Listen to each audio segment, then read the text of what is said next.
Hey guys, welcome back to World of Warships. Today we're taking a look at the Hayate. Finally, I'm getting back to these coal destroyers and doing a roundup here in late 2024. How good is Hayate versus 2024? Is it worth grinding all that coal, 238,000 coal, and buying this ship? And honestly, if you're watching this in 2025, my advice is going to be very similar. I doubt the meta is going to change all that much in a few months here. This is why you get Hayate, by the way, right here. These first two clips I've got to show for you. It's a really solid destroyer at tier 10. It is by no means meta defining, but what I like about Hayate is it's flexible, and this ship is going to be good in most matchmaker where a destroyer can shine. This is a ship that has very solid main guns, while still retaining those amazing Japanese torpedoes. You do lose a torp launcher compared to Shima, so you're down on torpedo DPM, but you retain those amazing 12-kilometer torps that do absolutely monstrous damage. And thankfully, we got ourselves a reload booster, so we can actually launch bigger torp spreads than even a Shimakaze can, allowing us to launch 20 torps at a time. Not always, certainly, but this is a massive benefit to the Hayate, since this ship also gets really solid main guns. I would liken it to a bit of a gearing, Japanese gearing, I suppose. This Holland here has kind of surprised us, but look at the amount of damage we're going to do to this guy. 3,500 first salvo. Next salvo, we're going to do another 3,500, get his engine. Next salvo, 2,500. Okay, I missed a little bit. Next salvo, 4,000. Absolutely ridiculous alpha damage here, and good reload, and good turret traverse. That's the key here. This ship does not deal with that abysmal turret traverse that the Shimakaze has to deal with. And you retain that high alpha, unlike ships like the Unicum. Look at that. We took 6,000 damage from that Holland and dealt 16,000 back to him. Maybe not the best gunboat DD Holland at high tier, certainly. But these guns are no joke, and that's what you really got to know about this ship, is it's got some very strong firepower. The problems, though, are going to be your concealment. 6.1 detect is not very good, especially if you're used to a Shimakaze. And that's going to feel a little bit rough when you combine it with a larger ship, as well as worse rudder shift and worse turning radius. So I actually ate a bunch of torpedoes while playing this ship for this video. I didn't have the best games, I'll be honest with you, so that's why we're going to go through a lot of clips here. But notice the shell velocity here, it is much better than gearing. So it allows you to take some of these gunfights. Even though I compared it to gearing, I do think the guns are better than gearing guns. Although Grozovoy, notice, has much flatter shell arcs than we do. We also have much better fire chance than what a gearing does have. So it's a Japanese gearing that is better in certain situations. Of course, gearing does have a little bit better concealment. It's a smaller ship, doesn't take as much damage, as well as having better smokes. We're rushing into a Shimakaze, and I would recommend not taking these types of engagements where you're full sending it at enemy destroyers, especially if they have torpedoes. So we dodged 2 torpedo racks, but yes, there's the third, and I slow down right into it. Since I don't have an engine boost available, yeah, not very maneuverable. So we're gonna go next. You gotta be careful in this ship. You really do have to be careful in this ship. But this is one I'm definitely recommending to people if you're interested in a torpedo boat at high tier. There's not that many actually available for coal as far as destroyers go. I suppose you're looking at things like maybe the Z44 or Jaeger down at tier 9. But at tier 10, you don't really have an option for a torpedo-focused destroyer for coal other than the Hayate. So that would be my recommendation if you're interested in more torpedo focus. But still having some main guns. I think that's really crucial here. Taking range mod here, or at least AFT, allowing us to reach over 13 kilometers of gun range. And it's hard to hit things at these longer ranges, don't get me wrong. But with this DPM, and more specifically this fire chance, you can do a good job of farming down battleships. Applying pressure to a bow in Yamato here means this guy's actually going to turn away into our nice torpedo spread. And I think this is going to be the bread and butter of Hayate. You don't want to be pushing in, you want to be on the flank where the enemy team is pushing. And that's where I found the most success. What little success I did find in these massively blowout type of games these days.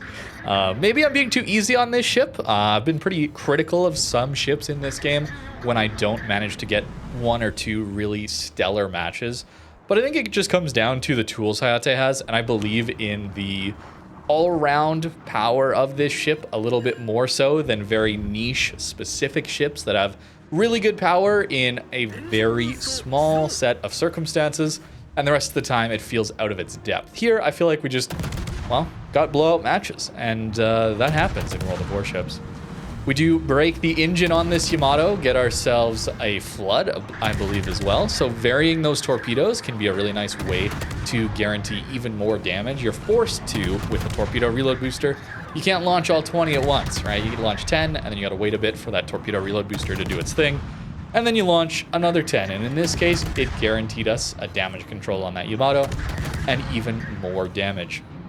Even getting ourselves a fire here. Yeah, this poor Yamato is not having a good time. Hayate is looking pretty good against this guy. And for the most part, I had better experiences in this ship when I was playing it as a gun build.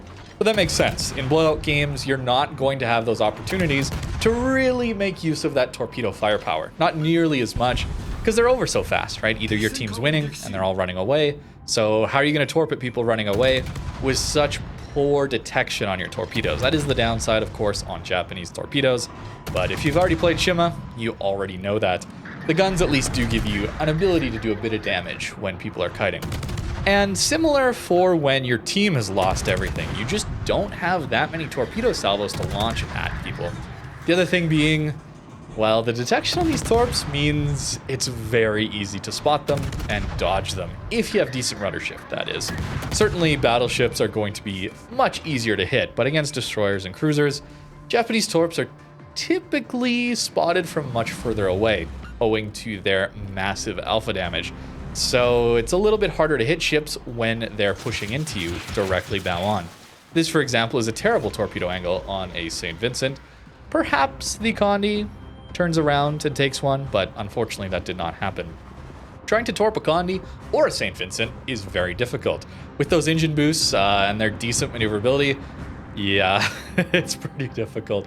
Notice here he's already able to turn in. That's not hydro. That's just those torps being spotted from so far away. So we only get one. We don't even get 3 torps or even 2 there. Where otherwise I think maybe with gearing torpedoes or certainly torps that have better detection, we probably land a few more.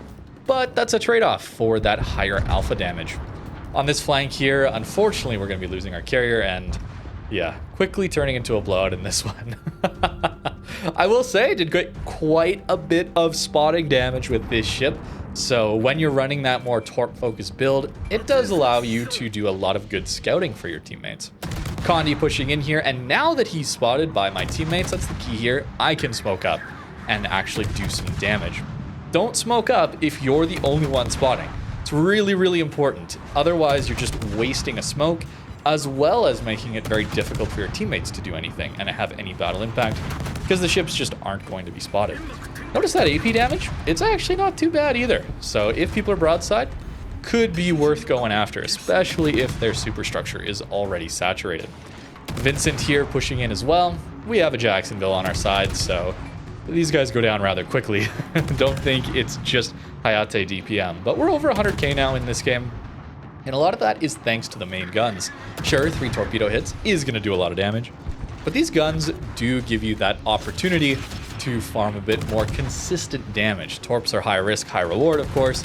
Kind of a feast or famine type of deal where there's games where you're just not going to hit any, and it's going to feel bad. And certainly those Shima games where you have that, it feels a little bad.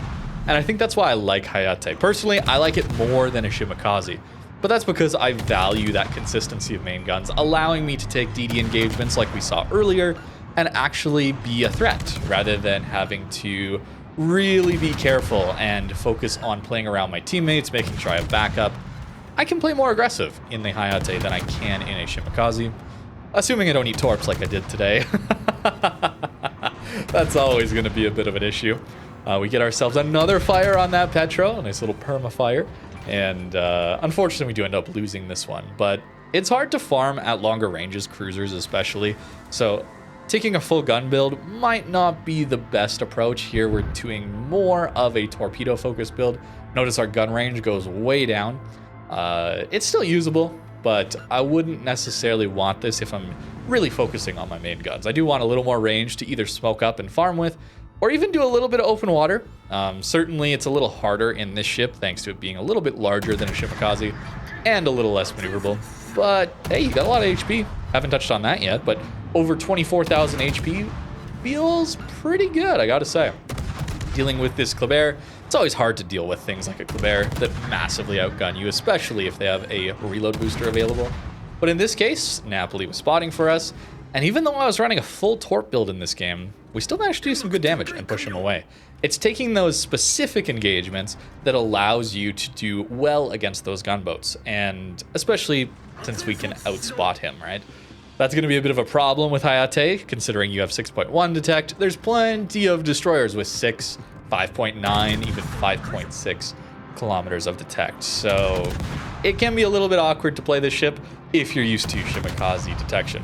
But if you've always wanted that Japanese torpedo threat, but haven't really enjoyed playing Shima because you just lose all your firepower that you're used to on, say, the daring line or even things like gearing, to be honest with you, I think this Hayate is a really, really good option for you. Like I said, there's really not great options for torpedo boats, at least at tier 10 for coal. Maybe the tier 9s appeal more to you, but hey, if you want the tier 10, the Hayate is not a bad example. Here, though, we are getting 81k spotting damage. I had to show just this game really quick, because you can play that smoke up your teammates role and do a lot of good scouting here. Definitely running a torpedo build again here, and some of these games can be quite difficult. Well, look at this, again, eating another torpedo. This wasn't all the torps I ate. I ate a few more that I'm just not showing you guys. You'll have to take my word for it that I ate even more torps. Unlucky, right? Unfortunate. But yeah, that's what happens when you're pushing into DDs. Here, though, trying to smoke up our Colbert. And he's spotted, so instead of timing it by, discussing it, it's like, nope, he just needs to smoke right away. And it's important to realize where your teammates are getting spotted from.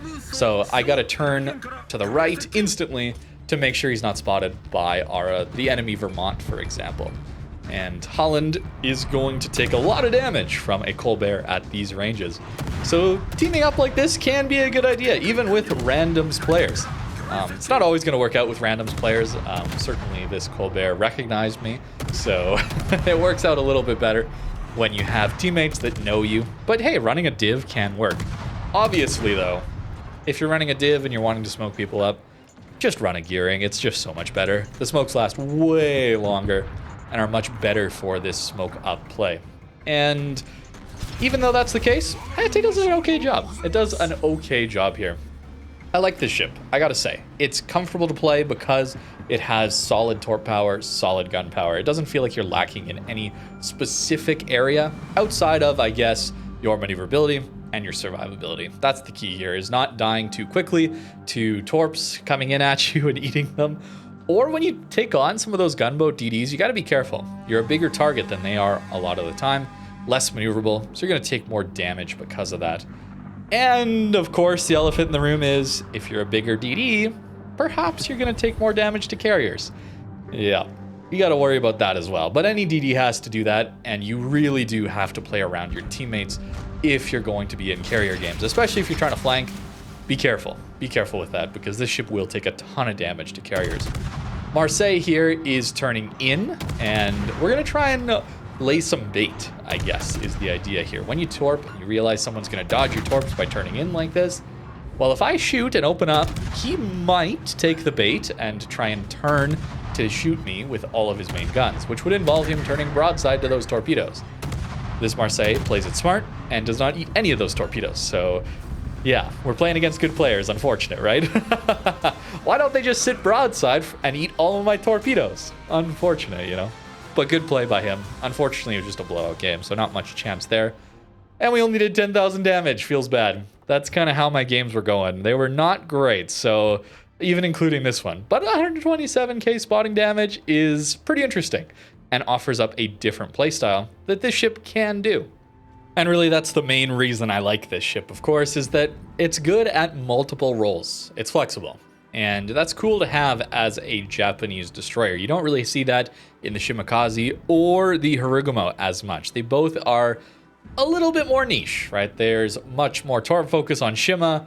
Guns are really not that amazing to go for. Harugumo is kind of the opposite, right? Where you're that amazing gun power, but your torps are fine. Like that reload booster is fine, but Hayate certainly is a better middle ground if you're interested in that.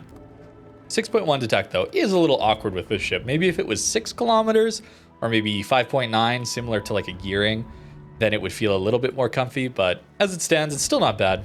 And you do get much more HP than a gearing or a Shimakaze. So that allows you to take a little bit more aggressive fights and take a little more damage without dying, of course. Now, the turret traverse here, 10 seconds here with this build, is nice. It's really nice to have fast turret traverse on these 127mm Japanese guns. Unlike Harugumo, you do get the larger caliber, which is why we were doing such high alpha damage in those destroyer engagements. Here's one of the builds that I was running. This one was more of the torpedo focused one. If I wanted to run the gun build, I would take out Fill the Tubes as well as Swift Fish, and then I would run Main Battery Expert. And then I think I would just run consumables or one of the other one-pointers. Didn't really matter, but that extra range did allow me to farm battleships a little bit better at those longer ranges. I did find it useful enough. All right, I would do something like this, I guess. And 13.9, the shell velocity is not great at that range, but it does allow you to hit some of those bow-on stationary battleships and do a pretty good job of farming them down with your 10% fire chance. Double what gearing gets. To be fair, gearing was released a long time ago. Hayate is a little bit more modern, although it still was released a while ago. The ship originally was a free XP ship for 2 million free XP. Now it's a coal ship, but I still think it's worth getting, even though the free XP one was a pretty interesting option if you had a lot of boosters to farm that free XP, of course. As for the modules, really it comes down to, are you running torps or are you running main guns? If you're running torps, you run torpedo mod and torpedo mod. If you're running main guns, well, of course, you're going to swap over to run the full gun build. And I had more success with this, just because guns are a little bit more consistent when the game is throwing you blowouts. But the absolute power of that torp build can't be denied. In those longer, closer matches where you do have the opportunity to use those torps, it's pretty nasty what these torps can do. But 3.1 second reload on this with this alpha damage, that's scary. I don't care what DD you're in. That is pretty scary with that kind of alpha damage. Torps, though, do suffer a lot. 153 second reload. You're really reliant on your torpedo reload booster to send out a couple 20 torp salvos a game, and that's really it. You don't have torp DPM, so you want to save it for when you have the perfect opportunity, I guess, if you're running more of that gun build. So that's it for the Hayate. Let me know what you think in the comments down below. For those of you looking to get this ship, there's going to be some other opinions down there. And I think that's good. Get a variety of people and their input on this ship. 238,000 coal. It's not cheap, but it's an interesting ship for that. And because of that, I would definitely recommend. I'll do the roundup, of course, later once we're finished with all these coal destroyers and see how they are versus 2024. Although by that point, it might be 2025. Given how long I'm taking to do this, right? Anyways, thank you very much for watching and have a great rest of your day.